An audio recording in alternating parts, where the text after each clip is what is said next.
Praise the lord. దేవునికి స్తోత్రాలు. నేను pastor Ratna Maitra from praise God ministry. ఈ రోజున యేసయ్య మన కోసం వాగ్దానాన్ని ఏర్పాటు చేశారో ఒకసారి చూద్దాము. హెబ్రీయులకు రాసిన పత్రిక 6వ అధ్యాయము 13, 14 వచనాలు.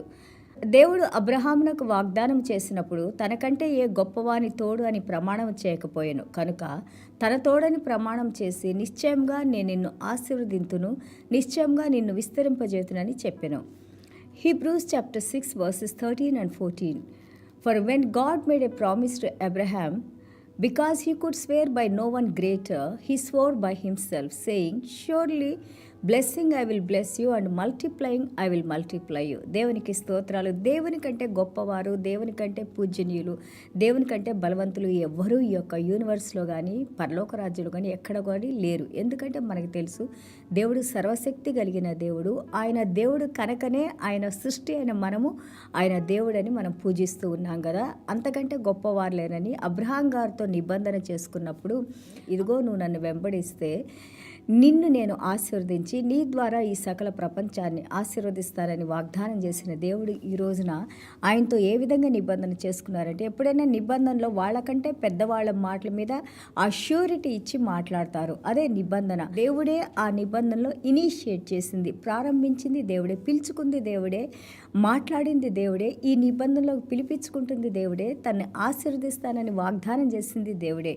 ఇక్కడ అబ్రహాం గారు చూపించినంతా కూడా విధేయత చూపించారు. దేవుడు పిలిచినప్పుడు ఆయన మాటకు విధేయత చూపించి ఆయనతో పాటు నడిచి ఆ విధేయత, ఆ విశ్వాసమే అబ్రహాం గారిని నీతిమంతునిగా మనము ఈ రోజున చదువుకుంటూ ఉన్నాము. God promises to us. దేవాది దేవుడు మనకు కూడా ఎన్నో వాగ్దానాలను బైబిల్ గ్రంథంలో ఇచ్చారు. బైబిల్ గ్రంథం నిండా మనం ఏ విధంగా దేవునిలో నడుచుకున్నప్పుడు ఏ విధంగా దేవుని యొక్క ఆ యొక్క వాగ్దానాలని, దేవుని ఆశీర్వాదాలను మనం పొందుతాము. దానికి కావాల్సిన షరతులు కూడా దేవుడు మనకి తెలియజేశారు. ఆ కండిషన్స్ కూడా మనము దేవునిలోంచి పడిపోకుండా, దేవునిలోంచి వేరైపోకుండా దేవునిలో నడవటానికి దేవుడు మనకి మంచి మార్గంలో చూపించే మాటలే కండిషన్స్. ఆదికాండం 17:22లో మనం చూస్తూ ఉంటుంటే, ఇదిగో నేను సర్వశక్తి కలిగిన దేవుని, మీరు నిందారహితంగా నడిచినప్పుడు నేను మీకు చేసిన ప్రతి వాగ్దానాన్ని నెరవేరుస్తాను అన్నారు. అలాగే 22లో మనం చూస్తుంటే 17-18 వచనాల్లో, నీకు పుట్టిన సంతానము ఈ యొక్క శత్రువుల గేట్స్ని ఆక్రమించుకుంటారు. అంటే శత్రు రాజ్యాలను కూడా వారు ఆక్రమించుకుంటానికి, అలాగే వారు విజయాలు పొందటానికి, అలాగే వారిని గొప్పగా చేయటానికి నేను నీకు వాగ్దానం చేస్తున్నాను అని అంటున్నారు. ఆ వాగ్దానం ప్రకారం యోసేపు గారిని ఐగుప్తు దేశానికి తీసుకొని వెళ్ళారు. ఒక స్లేవ్ బానిసగా వెళ్ళిన యేసోబు మనందరికీ తెలుసు, ఒక ప్రధానమంత్రి ఆ యొక్క లెవెల్కి, స్టేటస్కి దేవుడు ఆశీర్వదించారు. అక్కడి నుంచి మనం చూస్తుంటే 12 గోత్రాల ద్వారా దేవాది దేవుడు అనుదినము వారిని నడిపిస్తానే ఉన్నారు. వాళ్ళు పడిపోతానే ఉన్నారు, దేవుడు చేయొద్దనే చేస్తానే ఉన్నారు, దేవుడిని విసిగిస్తానే ఉన్నారు, కష్టపెడతానే ఉన్నారు, దేవుని ఆత్మను దుఃఖిస్తానే ఉన్నారు. అయినా కానీ దేవుడు చూడండి, ఆయన అపారమైన ప్రేమలో ఈరోజు నీతో నాతో కూడా అదే మాట్లాడుతూ ఉన్నారు. ఎన్నో సంవత్సరాలుగా మనం మారుమనసు పొందాము, దేవుని తెలుసుకున్నాము, దేవుని వెలుగులోకి వచ్చాము, దేవుని రక్షణలోకి వచ్చాము. అయినా కానీ మన హృదయం నిజంగా దేవుని మాటలతో నిండి ఉందా? దేవుని యొక్క ఆశీర్వాదాలను మనం పొందుతున్నామా? లేకపోతే దేవుని యొక్క సన్నిధానం మనతో ఉందా? ఆ మెత్తని శృతి మెత్తని అనేది దేవుని మాటలకు లోబడే హృదయంతో మనం దేవుని పూజిస్తున్నామా? ఇలాగ నడిచినప్పుడు దేవుడు అంటున్నారు, I have sworn on my self, నా మీద నేను ఒట్టు పెట్టుకొని మీ అందరినీ నడిపిస్తాను. యేసుక్రీస్తు ద్వారా మనం అబ్రహాం సంతానం అని మనం నేర్చుకున్నాము. మనం ప్రతిరోజు ప్రార్థన చేయాలి దేవుని దగ్గర, ప్రభా మీకు లోబడే హృదయాన్ని నాకు అనుగ్రహించండి. అలాగే ఆ లోబడినప్పుడు పరిశుద్ధాత్మ దేవుడు చూపించే మార్గంలో మేము నడవటానికి మాకు సహాయం చేయండి అనుదినము మనం ప్రార్థన చేసుకునే వాళ్ళగా ఉన్నప్పుడు అప్పుడు మనం చూస్తాము ఏ విధంగా దేవుడు అబ్రహాం గారిని నా స్నేహితుడు అని ఆయన అబ్రహాం గారి గురించి సాక్ష్యం ఇచ్చారో, అదేవిధంగా ఆయన స్నేహితుల పిల్లలమైన మనము, లేదా యేసుక్రీస్తు పిల్లలమైన మనము, మనల్ని ఏ విధంగా మన తండ్రి అయిన యేసుక్రీస్తు దేవుడు ఆయన శిలువలో మరణం వరకు విధేయత చూపించారో, మనం కూడా అదే విధేయతను చూపించి దేవుడు మనకు అనుగ్రహించే ప్రతి ఒక్క ఆశీర్వాదాన్ని మనం పొందటానికి ఏది మనం మిస్ అవ్వకుండా ఈ భూమి మీదే దేవుడు మనకు అనుగ్రహించిన ఈ జీవిత కాలంలోనే మనము మన కుటుంబాలన్నిటి కూడా దేవుని హస్తాన్ని చూసేవారిగా మనం ఉండాలి. Because he made a covenant with us. ఆయన మనతో నిబంధన చేసుకున్నారు. ఆ నిబంధన ఏంటంటే, ఇదిగో నా రక్తంతో నేను మీతో నిబంధన చేసుకుంటున్నాను. మత్తయి సువార్త 26వ అధ్యాయంలో లూకాసు వార్త 22వ అధ్యాయం, అలాగే హెబ్రీల్ పత్రిక 9:10 మనం చూస్తూ ఉంటుంటే దేవాది దేవుడు మన యేసయ్య ఆయన పరిశుద్ధ రక్తంతో ఆయన ప్రాణంతో మనతో నిబంధన చేసుకున్నారు. నీకు కావాల్సిన సమస్తాన్ని నేను అనుగ్రహిస్తాను. All that you need to do is love me and love people. నన్ను ప్రేమించండి, అలాగే ప్రజల్ని మీరు ఇతరులు మీరు ప్రేమించేవారిగా ఉండండి, శత్రువులను కూడా ప్రేమించేవారిగా ఉండండి అని యేసయ్య మనతో నిబంధన చేసుకున్నారు. ఎందుకు ఈ నిబంధన చేసుకున్నారు? To remove all our guilt and shame. మనలో ఉన్న ప్రతి ఒక్క ఆ సిగ్గుపడే పనులు మనం చేసినవి, అలాగే వాటి ద్వారా మనం విరిగి నలిగిపోయి లోపల బాధపడుతూ ఎవరికి చెప్పుకోలేక నలిగిపోయిన మనల్ని ఆ రహస్య పాపాల ద్వారా బాధపడే హృదయాన్ని దేవుడు తిరిగి దాన్ని సాఫ్ట్గా దేవుని వాక్యంతో హీలింగ్ చేసి తిరిగి మనం దేవునిలో ఐక్యపరచడానికి దేవుడు మనతో నిబంధనను ఏర్పరచుకున్నారు. ఆ సాతాను చేతులు అస్తమానం సాతాను ఏమంటాడు? నువ్వు తప్పు చేసావు అంటారు. కానీ దేవుని పరిశుద్ధ రక్తం ఏమంటుంది మనతో?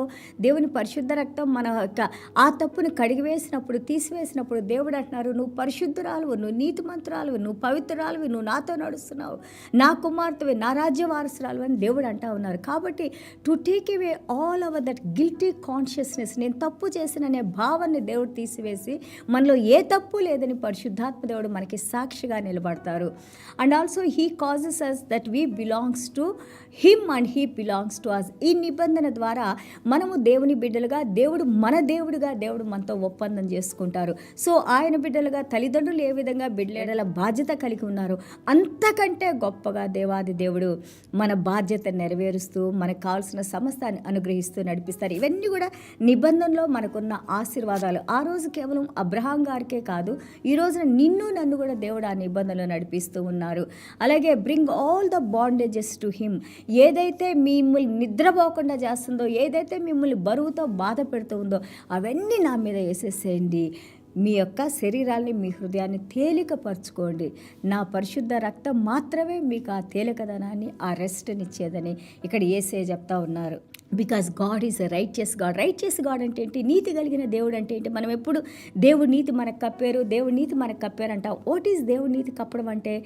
రైచియస్నెస్ అంటే ఆల్ రైట్, ప్రతి ఒక్కటి కూడా కరెక్ట్. ఆయనలో ఎలాంటి లోపము అనేది లేదు, ఎలాంటిది కూడా పాయింట్ అవుట్ చేసి చూపించడానికి లేదు దేవునిలో. ఆ లేని వ్యక్తిత్వాన్ని నీకు నాకు అనుగ్రహిస్తున్నారు. ఆయనలో ఉన్న ఆ యొక్క మంచిని, నీతిని, ఆ యొక్క ఆల్ రైట్ బిహేవియర్ని దేవుడు మనకు అనుగ్రహిస్తున్నారు. అందుకే మనము ఆయన ద్వారా మనం నీతిమంతులు అయ్యాం. మనకేదో సొంత నీతి ఉందని కాదు, పరిసయలాగా మనం బోస్టింగ్లోకి వెళ్ళకూడదు. ఆ యొక్క పరిశుద్ధ రక్తంతో మనం శుద్ధీకరించబడినప్పుడే మనం నీతిమంతులుగా ఎంచబడుతున్నాం. అది విశ్వాసం ద్వారా వస్తుంది, కేవలం యేసు ప్రభుని నమ్ముకోవటం ద్వారా. మొదటి రాజులు 8:56 మనం చూస్తే నాట్ వన్ ప్రామిస్ లెఫ్ట్. దేవాది దేవుడు మోషే గారికి ఏ వాగ్దానాలు అయితే ఆయన చేస్తానని మాట్లాడారో మనకి మొదటి రాజులు 8:56 చూస్తుంటే ప్రతి ఒక్క వాగ్దానాన్ని ఒక్క మాట కూడా విడవకుండా అన్ని కార్యాలు దేవుడు ఇజ్రాయేలీల జీవితంలో చేశారు అని ఉంది. కానీ వాళ్ళు ఏం చేశారు? They never walked with God, they never humble before God. దేవుని దగ్గర వాళ్ళు నమ్మకత్వాన్ని చూపించలేదు, తగ్గింపు లేదు, దేవుని దగ్గర చాలా దూరం అయిపోయారు, చాలా వరకు వెళ్ళిపోయారు. మేబీ కొంతమంది సేవకులు మాత్రమే దేవునికి ఎంతో ఆ యొక్క అనుగుణంగా నడుచుకున్నారు. ఈ రోజున రక్త నిబంధనలో ఉన్న మనము, యేసుక్రీస్తును ప్రభువుగా ఉన్న మనము, యేసయ్య దేవుడిగా మనకున్నారు. అలాంటి ఆయన ప్రాణంతో నిబంధన చేసుకున్న మనము ఎప్పుడు కూడా మనల్ని మనం తగ్గించుకొని మన దేవుడిని హెచ్చిస్తూ ఆయన్ని పూజిస్తూ ఆరాధిస్తూ దేవుడు మనకు అనుగ్రహించే ఆశీర్వాదాలు, నిబంధన ఆశీర్వాదాలు, అనుగ్రహించబోతున్న ఆశీర్వాదాలు మనము, మన పిల్లలు, మన జనరేషన్స్ వాక్యం విన్న ప్రతి ఒక్కరి జీవితాల్లో దేవుడు జరిగిస్తారని ఆయన ఒక్కసారి చేస్తాను అంటే ఆయన మీద ఆయన ప్రమాణం చేసుకొని సిలువలో ఆయన మరణిస్తూ ప్రభా వీరేం చేస్తున్నారో వీరికి తెలియదు, వీరిని క్షమించండి అన్నారు. అదేవిధంగా ఈ రోజున మన యేసయ్య ఆయనకి తెలుసు మనం ఎంత బలహీనులమో, మనము మాట నిలబెట్టుకోలేని వాళ్ళము, ఎంత వికెడ్ మనుషులమో లేదా ఎంత వికెడ్ హార్ట్స్ మనకున్నాయో దేవునికి తెలుసు. అయినా కానీ దేవుడు మన మీద అపారమైన ప్రేమతో మనల్ని క్షమిస్తూ ఆయన రక్త నిబంధనలోకి ఆయన ప్రాణాన్ని మన కోసం ఇచ్చి ఈ రోజున నిన్ను నేను విడవను, నిన్ను నేను మరువను, నిన్ను నేను విడిచిపెట్టను, నేను చెప్పిన ప్రతి వాగ్దానాన్ని నీ జీవితంలో నెరవేరుస్తాను. All that you need to do is believe in God. దేవుని యందు విశ్వాసం ఉంచాలి, ఆయన యొక్క వాగ్దానాలను మనం పొందాలి. దేవునికి స్తోత్రాలు. God bless you. చిన్న ప్రార్థన చేసుకుందాం. యేసయ్యా మీకు వందనాలు స్తోత్రాలు నాయనా. What a wonderful God you are lord. ఎంత అద్భుతమైన దేవుడు మీరు నాయన ప్రభా. ఈ రోజు వరకు కూడా నాయన మీ యొక్క ఆ యొక్క దీర్ఘ శాంతంతో నాయన మమ్మల్ని క్షమిస్తూ మాకు విడుదల కలుగు చేస్తూ ప్రతి బంధకోనిని మమ్మల్ని విడుదల కలుగు చేసి మీరు సిలువలో కార్చిన రక్తాన్ని నాయన మమ్మల్ని శిరస్సు నుండి పాదం వరకు మాకు ప్రోక్షించి నాయన ప్రభా మమ్మల్ని మా జీవితాల్ని మా కుటుంబాల్ని మా సంఘాల్ని మా దేశాల్ని నాయన ప్రభా మీ రెక్కల కింద భద్రపరిచి కాచి కాపాడి దీవించి మీ వాగ్దానాల ప్రకారము మీరు చెప్పిన ప్రకారం నడిపిస్తున్న దేవా మీకు వందనాలు స్తోత్రాలు నాయన. వాక్యం విన్న మేము నేర్చుకుంటున్న మేమందరం కూడా నాయన మీ వాక్యానికి లోబడి నాయన మిమ్మల్ని హెచ్చించి నాయన ప్రభా అయ్యా మీరు నిజమైన దేవుడని సజీవుడైన దేవుడని నాయన మేము పిలిస్తే పలికే దేవుడని మేము ప్రార్థన చేస్తే మా ప్రార్థనకు జవాబిచ్చే దేవుడని అలాగే మీ రక్తంతో మాతో నిబంధన చేసుకున్న దేవుడని ఆ రక్త నిబంధనలో నాయన ప్రభా మీరు మాకు అనుగ్రహించే ప్రతి వాగ్దానాన్ని మేము విడిచిపెట్టుకోకుండా నాయన మేము మీకు దూరంగా ఉండకుండా నాయన లేదా దూరం అయిపోయి ఆ వాగ్దానాలు పొందకుండా ఒకవేళ ఇంతవరకు మేము ఉంటే ఈ రోజున మమ్మల్ని క్షమించి నాయన ప్రభా మమ్మల్ని మీ దగ్గరికి చేర్చుకోని నాయన ప్రభా ఏదైతే మేము మిస్ అయ్యామో మా జీవితాల్లో ఏదేనైతే మేము కోల్పోయామో తిరిగి మేము వాటిని పొందినాయన ప్రభా ఇదిగోనైనా వాక్యం విన్న ప్రతి బిడ్డ కూడా నాయన దేవుడు నా జీవితంలో ఎంతో గొప్ప కార్యాలను చేశారు. దేవుడు నమ్మదగిన దేవుడు నాయన ప్రభా మీ నామానికే మహిమ ఘనత ప్రభావాలు తెచ్చుకోమని యేసయ్య దివ్యమైన నామములో తండ్రి ఆశీర్వదించి ప్రార్థన చేస్తున్నావు తండ్రి. Amen. God bless you all.